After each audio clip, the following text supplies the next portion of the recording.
The Foundling-Bird, a tale of Brothers Grimm.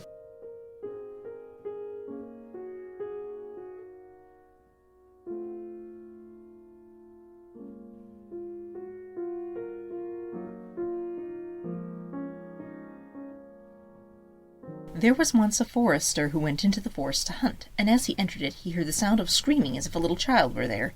He followed the sound and at last came to a high tree, and at the top of this a little child was sitting. For the mother had fallen asleep under the tree with the child, and a bird of prey had seen it in her arms, flown down, snatched it away, and set it on the high tree. The forester climbed up, brought the child down, and thought to himself, "You can take him home with you and bring him up with your child Lena." He took it home, therefore, and the two children grew up together. The one, however, which he found on the tree was called the Foundling-Bird, because a bird had carried it away. The foundling and Lena loved one another very dearly. When they did not see one another, they were sad.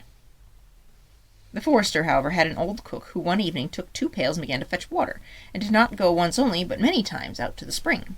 And Lena saw this and said, "Hark, old Sanna, why are you fetching so much water? If you will never tell anyone, I will tell you why." So Lena said no, she would not tell anyone, and the cook said, "Early tomorrow morning, when the forester is out hunting, I will heat the water, and when it is boiling in the kettle, I will throw in the foundling and boil him in it." The next morning the forester got up and went out hunting, and when he was gone the children were still in bed. Then Lena said to the foundling, "If you will never leave me, I will never leave thee." And the foundling said, "Neither now nor ever will I leave thee." And so said Lena, "I will tell you. Last night old Sanna carried so many buckets of water into the house, I asked her why, and she said if I would promise not to tell anyone, she would tell me, and I said I would be sure not to tell anyone. And she said early tomorrow morning, when father was out hunting, she would set the kettle full of water, throw you into it, and boil you. We will get up quickly, dress ourselves, and go away together, so that she might not." The two children therefore got up, dressed quickly, and went away.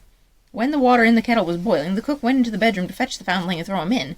But when she came in and went to the beds, both children were gone, and she was terribly alarmed, and said to herself, "What shall I say now when the forester comes home and sees the children are gone? They must be followed instantly to get them back again."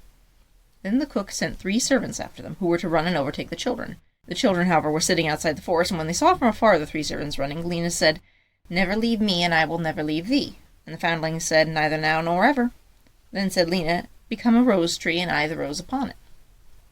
When the 3 servants arrived at the forest, nothing was there but a rose tree, and 1 rose on it, and the children were nowhere. Then said they, "Nothing to be done here," and went home and told the cook they had seen nothing in the forest but a rose bush with a single rose upon it. And the old cook scolded and said, "Simpletons, you should have cut the rose bush in 2 and broken off the rose and brought it home. Now go and do it at once." Therefore they went out and looked a second time. The children, however, saw them coming from a distance, and Lena said, "Foundling-Bird, never leave me, and I will never leave thee." And the foundling said, "Neither now nor ever." So said Lena, "Become a church, and I'll be the chandelier in it." So when the 3 servants came, there was nothing but a church with a chandelier in it. And they said to one another, "What can we do here? Let's go home." When they got home, the cook asked if they had not found them, and they said no, they had found nothing but a church and a chandelier in it. And the cook scolded them and said, "You fools, why did you not pull the church to pieces and bring the chandelier home with you?" So now the old cook herself got on her legs and went with the 3 servants in pursuit of the children. The children, however, saw from afar the 3 servants were coming, and the cook waddling after them. And then said Lena, "Foundling-Bird, never leave me, I will never leave thee."